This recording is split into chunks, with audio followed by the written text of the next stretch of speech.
IS പോലെയുള്ള ഭീകര സംഘടനകളുമായിട്ട് പൃഥ്വിരാജ് ബന്ധപ്പെട്ട് പ്രവർത്തിച്ചു എന്ന് പറഞ്ഞാൽ അംഗീകരിക്കും? ആര് പറഞ്ഞ? ഗണേശൻ പറഞ്ഞല്ലേ? കെ ഗണേഷ് സോഷ്യൽ മീഡിയയിൽ യുവമോർച്ചയുടെ സംസ്ഥാന ജനറൽ സെക്രട്ടറി.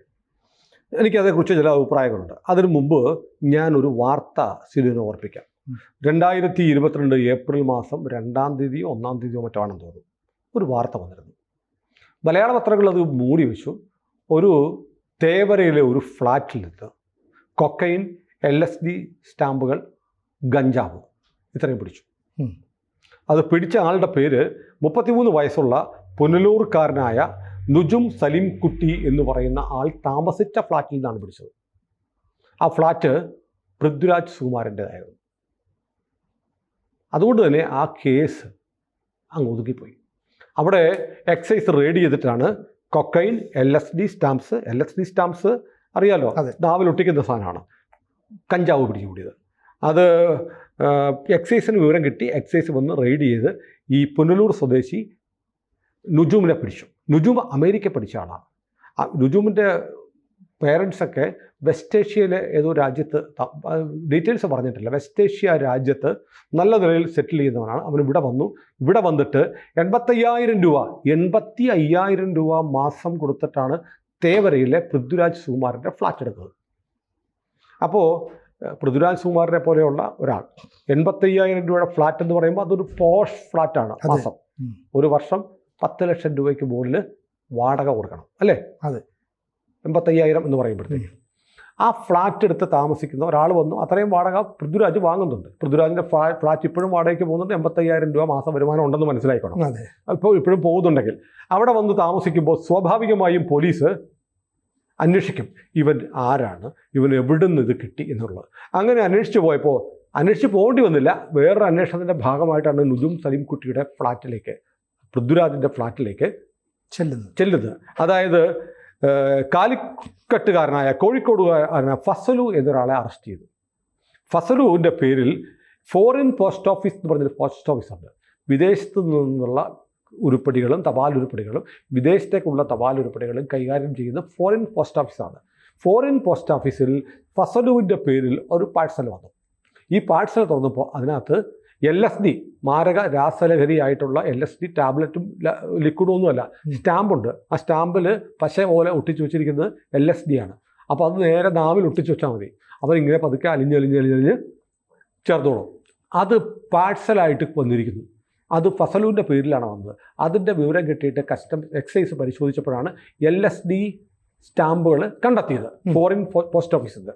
അത് അന്വേഷിച്ച് ചെന്നപ്പോഴാണ് ഈ നുജും സലീം കുട്ടിയിലേക്ക് എത്തിയത്. അപ്പോൾ നുജും സലീം കുട്ടിയെ പിടിച്ചു. സ്വാഭാവികമായും ഈ ഫ്ലാറ്റ് വാടകയ്ക്ക് കൊടുത്ത ആൾ ഇതിൽ കൂട്ടുപ്രതിയാവണം, അല്ലെങ്കിൽ അന്വേഷണത്തിന് വിളിച്ചു വരുത്തുമെങ്കിലും വേണം. പോലീസിന് കൈമാറി. എക്സൈസും പോലീസും ഒന്നും ചെയ്തില്ല. ആ കേസ് എവിടെയായി എന്ന് പോലും അറിയില്ല. പൃഥ്വിരാജ് സുകുമാരൻ്റെ ഫ്ലാറ്റിലേക്ക് എങ്ങനെ ഇയാൾ താമസിച്ചു? ആരാണ് ഇയാളെ ഇൻട്രൊഡ്യൂസ് ചെയ്തത്? വേണ്ടേ? 85,000 രൂപ മാസം വാടക കൊടുക്കാൻ ശേഷിയുള്ള ഒരാൾ വരുമ്പോൾ അയാളെ കണക്ട് ചെയ്ത് കൊടുക്കണം. ബ്രോക്കർ ആയിരിക്കാം, ആരെങ്കിലും ആയിട്ട്, ബ്രോക്കറോ പരിചയക്കാരോ ആരെങ്കിലും ആയിരിക്കാം. പൃഥ്വിരാജുമായി അടുപ്പമുള്ള ഒരാളെ ആയിരിക്കണമല്ലോ. അങ്ങനെ വന്നിരിക്കുന്ന അടുപ്പക്കാരൻ ആരാണ്? അടുപ്പക്കാരന് മയക്കുമരുന്നുമായി ബന്ധമുണ്ടോ?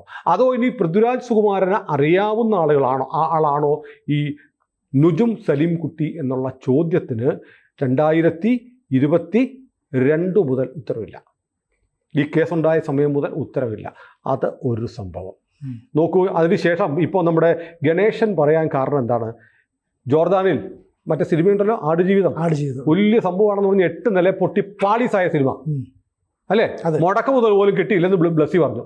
പിന്നെ തള്ളി മറിച്ച സിനിമയാണ്. ഞാൻ 6 മാസം എടുത്ത് ബോഡി വെയിറ്റ് കുറിച്ച് ഞാൻ തേങ്ങയായി മാങ്ങയായി എന്നൊക്കെ പറഞ്ഞെടുത്ത സിനിമയാണ്. മലയാളത്തിലെ ഏറ്റവും കൂതറ സിനിമ. ആ സിനിമയുടെ കാലത്ത് അവിടെ പോയി 3 മാസത്തോളം പെട്ടുപോയില്ലേ ജോർദാനിൽ, കോവിഡ് കാലത്ത് തിരിച്ചു വരാൻ നേരത്ത്. അപ്പോൾ ഈ എന്താ ഭാര്യയുടെ പേരെന്താ? സുപ്രിയ. സുപ്രിയ വലിയ ഇംഗ്ലീഷുകാരിയാണല്ലോ, സൗത്ത് ഇന്ത്യയിലെ ഇംഗ്ലീഷ് അറിയാമെന്ന് നടന്ന കിട്ടിയതാണല്ലോ സുപ്രിയ. ഇന്നലെ ഈ എമ്പുരാൻ ഇറങ്ങുമ്പോൾ പറഞ്ഞല്ലോ, ആളറിഞ്ഞ് കളിക്കണോടാ എന്ന് പറഞ്ഞല്ലോ. ഈ ആളറിഞ്ഞുള്ള കളി എന്നായിരുന്നു? ഈ ഭാര്യയും അമ്മയും കൂടെ കരഞ്ഞു മെഴുകി കാല് പിടിക്കാത്ത ഒരൊറ്റ BJP-കാരനില്ല. എങ്ങനെയെങ്കിലും കൊണ്ടുവരണമെന്ന്. ഇന്ന് നിങ്ങളെ പുച്ഛിക്കുന്ന, നിങ്ങൾ ഈ സംഘപരിവാർ കാവി ഭീകരത എന്ന് പറയുന്നവരുടെ കാല് നാക്ക് തേഞ്ഞു പോയില്ലായിരുന്നു? അന്ന് വി മുരളീധരൻ എന്ന് പറയുന്ന വിദേശകാര്യമന്ത്രി ഇടപെട്ടതിനെ തുടർന്ന് കൂടിയല്ലേ ജോർദാനിൽ നിന്ന് ഈ മഹാനടൻ, സൗത്ത് ഇന്ത്യയിലെ ഏക നടൻ, ഇംഗ്ലീഷ് അറിയാവുന്ന ഏക നടൻ ഇവിടെ വന്നത്. അതേ സംബന്ധിച്ച് അവിടെ പോയി ജോർദാൻ പോലെയുള്ള ഈ പൃഥ്വിരാജിന്റെ സമീപകാല സിനിമകളൊക്കെ നോക്കൂ, ഇതിനെല്ലാം ഒരു ഇസ്ലാമിക് ഷെയ്ഡ് ഉണ്ടല്ലേ.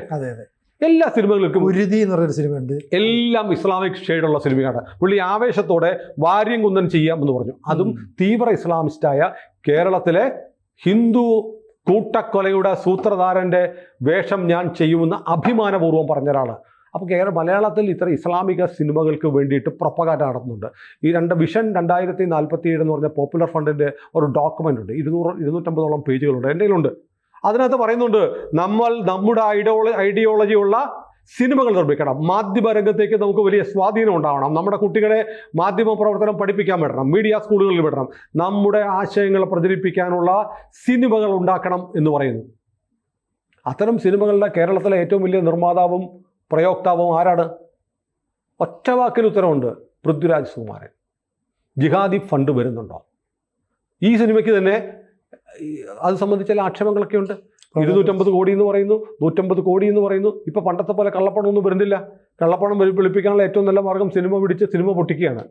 സിനിമയ്ക്ക് വേണ്ടിയിട്ട് കണക്കെഴുതിയാൽ മതിയല്ലോ. 10 കോടിയുടെ സിനിമയ്ക്ക് 100 കോടി എന്ന് കണക്കെഴുതും. സിനിമ 8 നില പൊട്ടിക്കും.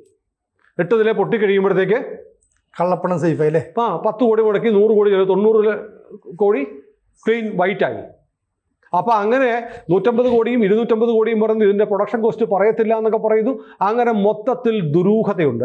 RSSൻ്റെ മുഖപത്രമായ ഓർഗനൈസർ ഇന്നലെ എഴുതിയ ലേഖനത്തിൽ മോഹൻലാൽ എങ്ങനെ ഈ സിനിമയുടെ ഭാഗവാക്കായി എന്നത് ദുരൂഹമാണ് എന്നാണ് പറഞ്ഞിരിക്കുന്നത്. RSSൻ്റെ മുഖപത്രമാണ് പറഞ്ഞിരിക്കുന്നത് ദുരൂഹമാണെന്ന്. അപ്പോൾ ദുരൂഹതയുണ്ട്, മിസ്റ്റീരിയസ്.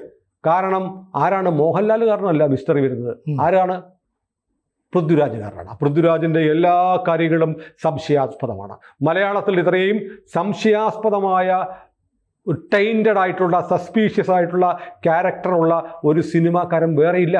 ഇവിടെ ചിലരൊക്കെ ആഷിഖ് കപൂറിനെ കളിയാക്കും. ആഷിഖ് കപൂറിനെ കുറിച്ച് ഇത്ര ആക്ഷേപങ്ങളൊന്നുമില്ല. ഇത് വളരെ കൂടുതലാണ്, വളരെ കൂടുതൽ. രാജ്യാന്തര ബന്ധങ്ങളുള്ള, രാജ്യവിരുദ്ധ ബന്ധങ്ങളുള്ള ആളുകളുമായി പൃഥ്വിരാജ് സുകുമാരൻ്റെ ബന്ധമുണ്ടെന്നുള്ള അലിഗേഷൻ നിരന്തരം ഉത്തരവാദപ്പെട്ട ആളുകൾ, ഇപ്പോൾ ഗണേശൻ പറയുകയാണ്, കേരളത്തിലെ രാഷ്ട്രീയ പ്രവർത്തനമാണ്, ഉത്തരവാദിത്തപ്പെട്ട ഒരു പ്രസ്ഥാനത്തിന്റെ സംസ്ഥാന ജനറൽ സെക്രട്ടറിയാണ്. ജോർദാനിൽ കുടുങ്ങി കിടന്നപ്പോൾ IS ഉൾപ്പെടെയുള്ളവരുമായിട്ട് ബന്ധം പുലർത്തിയിട്ടുണ്ടാകാം എന്ന് പറയുന്നു. അല്ലെങ്കിൽ പൃഥ്വിരാജ് കേസ് കൊടുക്കണം, ഡിഫെൻഡ് ചെയ്യണം. ഇതിനൊന്നും പൃഥ്വിരാജ് മറുപടി പറയാതെ ഭാര്യയെ കൊണ്ട് ആളറിഞ്ഞ് കളിക്കടാന്ന് ഇട്ടിട്ട് കാര്യം. ഇപ്പൊ കളി പാളിയില്ലേ? വീണ്ടുതല്ലോ കിടക്കുന്നു ധരണിയിൽ ശോണിതവും അണിഞ്ഞയ്യോ എന്ന് പറഞ്ഞതുപോലെ കിടന്നില്ലേ? കിടന്ന് പൃഥ്വിരാജ് എണീറ്റ് നിൽക്കുകയാണ്. വീഴ്ത്തിയത് മഹാമേരുവായി നിന്ന പാവപ്പെട്ട മോഹൻലാലിനെയാണ്. മോഹൻലാലിൻ്റെ ചോര വാർന്നു കിടക്കുന്ന ശരീരത്തിൽ ചവിട്ടി വിജയ് കിഷുവിനെ പോലെ നിൽക്കുകയാണ് പൃഥ്വിരാജ്. പൃഥ്വിരാജിനെ കുറിച്ചുള്ള ഈ ആക്ഷേപങ്ങൾ അത്ര നിഷ്കളങ്കമൊന്നുമില്ല. മാത്രമല്ല, ഈ മറ്റേ സിനിമയില്ലേ, എന്താണ്, ഇന്ത്യ ആരുടെയും തന്തയുടെ വകയല്ല എന്ന് പറയുന്ന സിനിമ, ഏതാണ്? ജനഗണമന. അതൊരു രാജ്യവിരുദ്ധ സിനിമയാണ്. നമ്മുടെ രാജ്യത്തെ നീതിന്യായ സംവിധാനങ്ങളെ ആക്ഷേപിക്കുന്ന സിനിമയാണ്. പക്ഷേ അതിൻ്റെ ആ സിനിമയിൽ ഇന്ത്യ ആരുടെയും തന്തയുടെ വകയല്ല എന്നുള്ള ഡയലോഗ് ഇല്ലെന്നാണ് പറയുന്നത്. അത് പ്രചാരണത്തിന് വേണ്ടി ടീസറിൽ മാത്രം ഇയാൾ ഷൂട്ട് ചെയ്താണത്രേ. പക്ഷേ സിനിമയ്ക്കകത്തുണ്ടായിരുന്നല്ലോ. ഇല്ല എന്ന് പറഞ്ഞ് ഇന്നലെ ഏതോ ചാനൽ ചർച്ച പറയുന്നുണ്ട്. ഉല്ലാസ് ബാബു ആരോ പറയുന്നത് ഞാൻ കേട്ടു. ആണോ? BJP വ്യക്തമാണ്. നമ്മൾ സോഷ്യൽ മീഡിയയിലൊക്കെ സോഷ്യൽ മീഡിയ പറഞ്ഞ ടീസറിൽ മാത്രമേ ഉള്ളത്. അപ്പോൾ കച്ചവടത്തിന് വേണ്ടി പൃഥ്വിരാജിനറിയാം ഇവിടുത്തെ സംഘടിത മതന്യൂനപക്ഷത്തിൻ്റെ പൈസ തൻ്റെ പെട്ടിയിലേക്ക് വരണം. കാരണം അവരുടെ സ്പോൺസർഷിപ്പിലാണ് പൃഥ്വിരാജിന് വേണ്ടി സപ്പോർട്ട് ചെയ്യുന്ന ആളുകളുടെ പേരിൽ വായിച്ചു സോഷ്യൽ മീഡിയയിൽ. മൊത്തം ഒരു വിഭാഗത്തിൽപ്പെട്ട ആളുകളാണ്. അതെങ്ങനെ സംഭവിക്കുന്നു? എന്തുകൊണ്ട് മോഹൻലാൽ ഇല്ലാത്ത, അല്ലെങ്കിൽ ടൊവിനോയ്ക്ക് ഇല്ലാത്ത, അല്ലെങ്കിൽ അതുപോലത്തെ യുവതാരങ്ങളായ പുതിയ നടന്മാർക്കില്ലാത്ത തരത്തിൽ ഒരു പ്രത്യേക വിഭാഗം ആളുകളുടെ പിന്തുണ എന്തുകൊണ്ട് നിരന്തരം പൃഥ്വിരാജ് സുകുമാരൻ എന്ന ഈ നടന് മാത്രം കിട്ടുന്നു? അവർക്ക് വേണ്ടപ്പെട്ട ആൾ ഈ പൃഥ്വിരാജ് സുകുമാരൻ എന്തോ ഒരു ബന്ധം വളരെ സക്രിയമാണ്. അപ്പോൾ ഇതൊരു ദുരൂഹമാണ്. പൃഥ്വിരാജ് സുകുമാരൻ എന്ന് പറയുന്ന നടൻ്റെ കാര്യങ്ങൾ അത്ര വെടിപ്പല്ല എന്ന് ഗണേശന് തോന്നിയതാണ് ഗണേശൻ പറഞ്ഞിരിക്കുന്നത്. അത് ചർച്ചയാകും. അപ്പോൾ ഇവിടെ ചില ചാനലുകാർക്കൊക്കെ പോയി അങ്ങനെയൊക്കെ പറയാമോ? അങ്ങനെ പറഞ്ഞാൽ എന്ത്? അല്ലെങ്കിൽ പൃഥ്വിരാജ് സുകുമാരൻ പറയട്ടെ, എനിക്ക് എത്ര ബന്ധമൊന്നുമില്ല, എന്നെക്കുറിച്ച് ഞാനൊരു ദേശാഭിമാനിയാണ്, ഞാൻ ഇന്ത്യക്കാരനാണ്, ഞാൻ അഭിമാനിക്കുന്നു ഇന്ത്യയുടെ പൈതൃകത്തിൽ, ഇന്ത്യയുടെ പുരോഗതിയിൽ, ഇന്ത്യയുടെ ശേഷിയിലൊക്കെ ഞാൻ അഭിമാനിക്കുന്നു, ഞാനൊരു ഭാരതീയനാണ്, എന്തൊക്കെ പറയൂ. ധൈര്യമില്ല. പറഞ്ഞിട്ട് ഞാൻ ഈ ഗണേഷിനെതിരെ കേസ് കൊടുക്കുമെന്ന് പറയൂ. കേസ് കൊടുത്ത പൃഥ്വിരാജ് പറഞ്ഞ പോലെ അളറിഞ്ഞ് കളിക്കട എന്ന് പറയുന്ന ഒരു ആൺകുട്ടിയാണെന്ന് നമ്മൾ പറയും. കാരണം ഒരു നടനെതിരെ സാമൂഹ്യ മാധ്യമങ്ങളിൽ വന്ന് വലിയ തോതിൽ അത് പ്രചാരം കിട്ടി. IS ബന്ധമുണ്ടെന്ന് പറയുന്നത്. അത് തനിക്ക് അങ്ങനെ ബന്ധമില്ല, അങ്ങനെ പറഞ്ഞ ആളുകളെ ഞാൻ ഒരു നിയമപരമായി നേരിടുമെന്ന് പറയേണ്ട ബാധ്യത പൃഥ്വിരാജ് സുകുമാരനുണ്ട്. പൃഥ്വിരാജ് മിണ്ടില്ല. കാരണം അദ്ദേഹത്തിൻ്റെ നിലപാടുകൾ സംശയാസ്പദമാണെന്ന് കരുതുന്ന വലിയൊരു പറ്റം ആളുകൾ കേരളത്തിൽ മലയാള സിനിമയിൽ കൃത്യമായ ജിഹാദി അജണ്ട നടപ്പാക്കുന്ന ആളെന്ന തരത്തിൽ ഇപ്പോൾ വന്നിട്ട് ആളുകൾ ഇപ്പോൾ പൃഥ്വിരാജിൻ്റെ പേരിട്ടുണ്ട്, ലഷ്കർ രായപ്പൻ. കാരണം ഈ സിനിമയിൽ ഇവിടുന്ന് ഗോദ്രയിൽ നിന്ന് രക്ഷപ്പെട്ടു പോകുന്ന ഒരു പയ്യൻ ലഷ്കർ ക്യാമ്പിൽ നിന്ന് ഭീകരവാദ പരിശീലനം കെട്ടി തിരിച്ചു വരികയാണ്. മോഹൻലാൽ അവനെ കൊണ്ടുവരികയാണ്. എന്നിട്ട് അവൻ നിനക്ക് പ്രതികാരം ചെയ്യണ്ടേ? ആരോട് പ്രതികാരം ചെയ്യണം? ഹിന്ദുക്കളോട്. എന്തിനു പ്രതികാരം ചെയ്യണം? ഹിന്ദുക്കൾ അവൻ്റെ ബന്ധുക്കളെ കൊന്നതിന്. ഹിന്ദുക്കൾ എന്തിന് അവൻ്റെ ബന്ധുക്കളെ കൊന്നു എന്ന ചോദ്യം എൻ്റെ ഭാഗം മാത്രം സിനിമ പറയില്ല. ഹിന്ദുക്കൾ ജന്മനാ വർഗീയവാദികളും മറ്റുള്ളവരെ കൊല്ലണമെന്നും, കാരണം മഹാഭാരതത്തിലും ഭഗവത്ഗീതയിലും ഒക്കെ ജ്ഞാനപ്പാനയിലും ഒക്കെ എഴുതി വെച്ചിട്ടുണ്ടല്ലോ, എവിടെ മുസ്ലിമിനെ കണ്ടാലും കൊല്ലണം എന്ന് എഴുതി വെച്ചിട്ടുള്ളത് കൊണ്ട് ഹിന്ദുക്കൾ എവിടെ മുസ്ലിമിനെ കണ്ടാലും കൊല്ലും. കാരണം പൂന്താനം എഴുതിയിട്ടുണ്ട്, കൃഷ്ണഗാഥയിലുണ്ട്, ജ്ഞാനപ്പാനയിലുണ്ട്, ഗീതയിലുണ്ട്. ആ ഏകദൈവ വിശ്വാസികളായിട്ടുള്ള ഒരു പ്രത്യേക മതക്കാർ ഭൂമിയിലുണ്ടാവും. കാരണം ഇതും ഗീതയൊക്കെ ഉണ്ടായി എത്രയോ കാലം കഴിഞ്ഞിട്ടാണ് ഇത് ഉണ്ടാവുന്നത്. അങ്ങനെയുള്ള ആളുകളെ എവിടെ കണ്ടാലും കൊന്നേക്കണമെന്ന് ഹിന്ദുക്കളുടെ പുരാണങ്ങളിലുള്ളതുകൊണ്ട് ഹിന്ദുക്കൾ എവിടെ കണ്ടാലും മുസ്ലിങ്ങളെ കൊല്ലും. അതാണല്ലോ നിങ്ങളുടെ തിയറി. അങ്ങനെ കൊന്ന ആളുകളെ പകരം വിട്ടാൻ വരുന്ന ആരാണ്? ലഷ്കറിൻ്റെ പരിശീലനം കിട്ടിയവൻ അല്ലേ? അത് ലഷ്കർ എന്ന് പറയുന്ന ഭീകര സംഘടനയുടെ ആശയങ്ങളോട് എനിക്ക് യോജിപ്പില്ല എന്ന് പറയുകയാണ്. അപ്പം മറിച്ച് ഈ സിനിമയിലെ നായക തുല്യമായ വേഷം ലഷ്കർ പരിശീലനം കിട്ടിയ ആൾ ചെയ്യുമ്പോൾ, അയാൾ ചെയ്യുന്ന സൽകൃത്യം ഹിന്ദുക്കളെ കൊല്ലലാവുമ്പോൾ, ഹിന്ദുക്കളെ കൊല്ലാൻ വേണ്ടി ലഷ്കർ ആയാലും കുഴപ്പമില്ല എന്നുള്ള മെസ്സേജല്ലേ പറഞ്ഞു കിട്ടുന്നത്. അപ്പോൾ ഭീകരവാദത്തെ പ്രോത്സാഹിപ്പിക്കുകയാണ്. ഈ നാട്ടിലെ എല്ലാ അന്വേഷണ ഏജൻസികളെയും റോ, NIA, IB ഇവരൊക്കെ കുഴപ്പമാണെന്ന് പറയുന്നു. അതിലൊക്കെ ഒരു BJP എന്ന് പറയുന്ന പാർട്ടിക്ക് അധികാരം കിട്ടിയില്ലെങ്കിൽ അവർ മുല്ലപ്പെരിയാർ ഡാം തുറന്നു വിട്ടുപോലും ആളുകളെ കൊന്നുകളയും, അതിന് മടിയില്ലാത്തവരാണെന്ന് പറയുന്നു. ഇങ്ങനെയൊക്കെ ഒരു സിനിമ ഇറക്കിയ ആളെക്കുറിച്ച് ഒരു രാഷ്ട്രീയ നേതാവ് അയാളുടെ പശ്ചാത്തലം പരിശോധിക്കണമെന്ന് പറയുമ്പോൾ അതിനെ ഫലപ്രദമായി പ്രതിരോധിക്കാൻ പൃഥ്വിരാജിന് കഴിയുന്നില്ലെങ്കിൽ ഗണേശൻ പറഞ്ഞതിൽ എന്തോ കാര്യമുണ്ട് എന്നൊരു ചെറിയ വിഭാഗം ആളുകളെങ്കിലും സംശയിച്ചാൽ അളറിഞ്ഞ് കളിക്കട എന്ന് പറഞ്ഞിട്ട് കാര്യമൊന്നുമില്ല. കൂടുതൽ വാർത്തകളും വിശേഷങ്ങളും നിങ്ങളിലേക്ക് എത്താൻ ABC മലയാളം സബ്സ്ക്രൈബ് ചെയ്യുക, ബെൽ ബട്ടണും അമർത്തുക.